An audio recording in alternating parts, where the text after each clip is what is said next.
ரொம்ப நன்றி கவிதா மேடம். ஒரு மீட்டிங் வேறு இருக்கு. இயக்குனருக்கும் இந்த படக்குழுவினருக்கும் என்னுடைய மனமார்ந்த வாழ்த்துக்களை தெரிவிச்சுக்கிறேன். அப்புறம் நான் ஒரு நிறைய டைம் எடுத்து பேசலான்னு இருக்கிறேன். ரொம்ப நன்றி.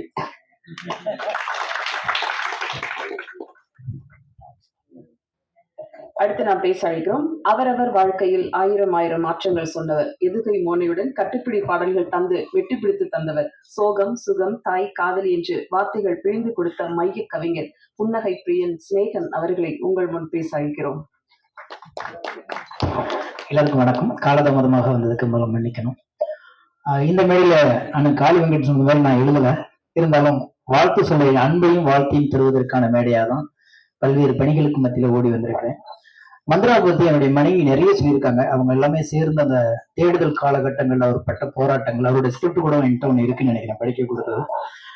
அவ்வளவு போராட்டத்துக்கு அப்புறம் இந்த படத்தை இன்னைக்கு இந்த லெவலுக்கு கொண்டு வந்திருக்காங்க.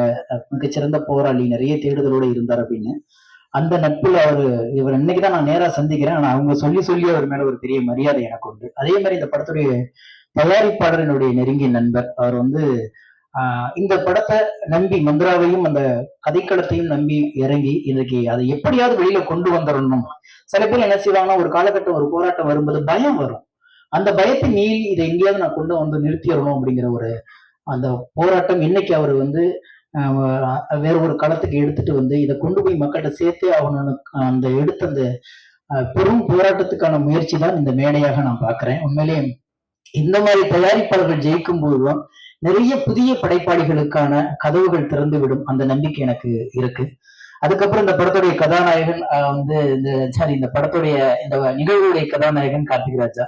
அவரை பத்தி பேசணும்னா மணிக்கணக்கில் நான் பேசிட்டே இருக்கணும். காரணம் நான் கேட்டீங்கன்னா, நான் ஆரம்ப காலகட்டங்கள்ல பாடல் எழுதும் பொழுது இளையராஜா சாருடைய வீட்டுக்குள்ள முதலாக நான் அடி எடுத்து வச்சது அவர் மூலியமா தான் எடுத்து வச்சேன். அவர் பல நாள் இரவு பகல் பார்க்காம அவருக்கு ஒரு சின்ன ஸ்டுடியோ உள்ள வச்சிருப்பாரு. அங்கேயே படுத்து, அங்கேயே எழுதி ஒரு அற்புதமான இசையமைப்பாளர். அவருக்கான களம் இன்னும் கிடைக்கலன்னு எனக்கு மிகப்பெரிய ஏக்கம் இருந்துகிட்டே இருக்கும். அவ்வளவு திறமைகளும் அவ்வளவு அந்த உழைப்பும் கொட்டிக்கிட்டே இருக்காரு. அவருக்கான சரியான ஒரு களம் கிடைக்கலையோ அப்படிங்கிற ஒரு மிகப்பெரிய ஏக்கம் அவரை பார்க்கும் போதெல்லாம் எங்க நட்புக்குள்ள இருக்கும். எங்களுக்குள்ள அவ்வளவு பெரிய ஒரு நட்பு இருக்கு. தொடர்ந்து அதை கொண்டிருக்கிறது. அதை இந்த படம் மறுபடியும் அடுத்த கடத்துக்கு எடுத்துட்டு போகிற நம்பிக்கை இருக்கிறது. அதே போல நடிச்சவர்கள், இந்த படம் எப்பவுமே ஒவ்வொரு சினிமாவும் இந்த சமூகத்துல ஏறி ஒண்ணு சொல்லதான் கொண்டு இருக்கிறது. வெறுமனே ஒரு காலகட்டத்துல பொழுதுபோக்காக போய்கிட்டு இருந்த அந்த காலகட்டம் மலையேறி விட்டது. ஏதோ ஒண்ணு சொல்லணும்னு ஆசைப்படுது. அது எத்தனை போய் சேர்ந்து போகுன்னு தெரியுது. ஆனா இந்த படம் உருவ கேலிகளை பற்றி ஒரு அழுத்தமான ஒரு பதிவு பண்ண வந்திருக்கிறது. எனவே நல்ல விஷயங்களை கொண்டு போய் சேர்க்கறதுக்கு களம் பத்திரிகையாளர்கள் தான். எல்லாருமே உழைப்போம். புதிய படைப்புகள் வந்துட்டு இருக்கணும். காரணம், ஒரு சமூகம் எந்த சமூகம் படைப்பாளிகளையும் படைப்பையும் கொண்டாடுதோ அதுதான் உயர்ந்த சமூகமாக இருக்கும். அதுதான் வளர்ச்சி அடைஞ்ச சமூகத்தை வளர்த்து விடுவதற்கான ஒரு மிக காலகட்டம் இருக்கும். எனவே படைப்பாளிகளை எப்போதுமே நம்ம தூக்கி கொண்டாட வேண்டிய ஒரு காலகட்டத்துல இருந்துட்டே இருக்கும்.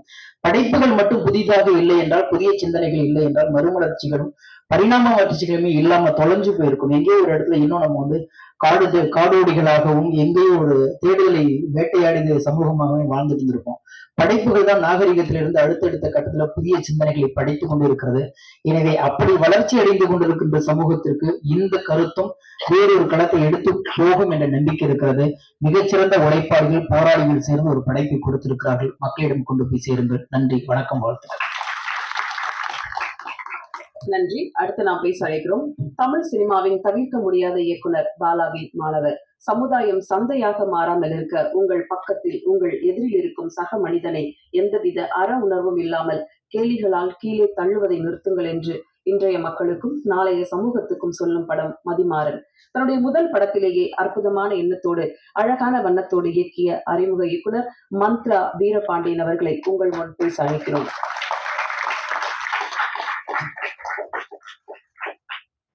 மாதா பிதா director Bala sir, Lenin Babu sir, 4 பேருக்கு என்னோட முதல் வணக்கம்.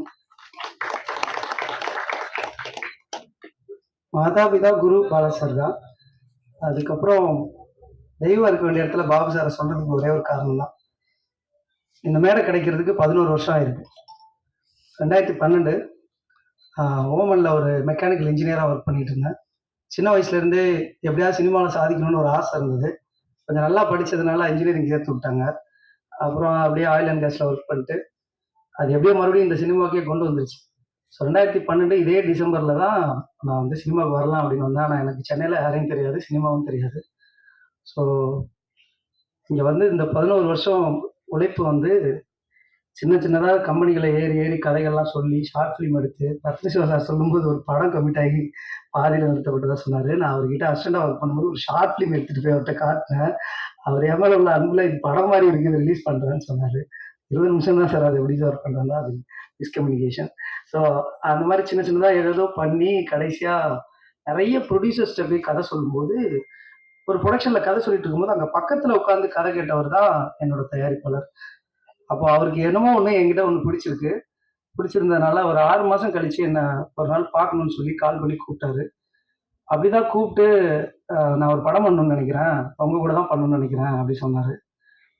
நம்ம வந்து அத்தனை வருஷம் இதுக்காக தான் காத்துட்டு இருந்தோம். எத்தனை இடத்துல எங்கெங்கேயோ ஏறி தேடிட்டு இருக்கும்போது நம்மள ஒருத்தர் கூப்பிட்டு, அதுவும் அவர் சொன்ன விஷயம் அதுதான், எனக்கு சினிமாவில் யாரையும் தெரியாது, எந்த நம்பிக்கை இல்லை, நான் உங்களை நம்புறேன், உங்க உழைப்பு மேலே நம்பிக்கை வைக்கிறேன்னு எனக்காக மட்டும் கதை சொல்றதுக்கு முன்னாடியே எனக்கு படம் கொடுத்தாரு அவரு. அதுக்கப்புறம் தான் நான் என்ன கதைன்னு முடிவு பண்ணி இந்த கதையை சொல்லி அப்படி சொல்லி ஒரு ஒரு ஒரு 10-15 நாளைக்குள்ள எல்லா வேலைகளும் நடந்து ரொம்ப குயிக்காகவே படம் எடுத்து முடிக்கப்பட்டது. ஸோ உங்க பேரும் இல்லை, அது தெய்வம்னு சொன்னது கொஞ்சம் அண்டர்ரேட்டட் தான். உங்களை தெய்வம்னு சொல்றதே பத்தாதுன்னு நினைக்கிறேன்னா தேங்க்யூ ஸோ மச் சார். இன்னைக்கு வரைக்கும் என்னன்னா ஜெனரலா ஒரு இந்த பட்ஜெட் பத்தி இது பத்திலாம் பேசும்போது சொன்னாங்க, ஃபர்ஸ்ட் படம் பண்ணி முடிக்கும் போது இப்போ டேரக்டருக்கும் ப்ரொடியூசருக்கும் 100% சண்டை வந்துடும். ஏதாவது சண்டை வந்துடும், அவங்க வந்து நண்பர்களா பேச முடியாத சூழல் இருக்கும். பட் இன்னைக்கு வரைக்கும் அவர் அண்ணன் மாதிரி, அவங்க ஃபேமிலியில ஒருத்தர் தான் அவர், அந்த மாதிரி என்னை இன்னைக்கு வரைக்கும் வச்சிருக்கிறதுக்கு தேங்க்யூ ஸோ மச் சார். அவர் இங்க எங்கேயுமே இல்லை, நான் சொல்றேன் பாபு சார்ன்றவர். அவர் அந்த ஓரமாக உட்காந்து கை கட்டி ஒரு ஆடியன்ஸா பார்த்துட்டு இருக்காரு. Thank you so much sir, love you sir. நான் இதுக்கப்புறம் 100 படம் பண்ணுவேன் சார். பட் இந்த படம் வந்து என்னோட கரியரை ஸ்டார்ட் பண்ணி வச்சதுக்கு ரொம்ப நன்றி. ஐம் ஸோ எமோஷனலா இருக்கு எனக்கு. Thank you so much. எங்கேயும் பேரை சொல்லாத அப்படின்னு சொல்லுவாரு, பட் ஒரே ஒரு இடத்துல யூஸ் பண்ணிக்கிறேன். அவர்கிட்ட பர்மிஷன் வாங்கிட்டு சொல்லிட்டேன். அப்புறமா ஜிஎஸ் சினிமா இன்டர்நேஷனல்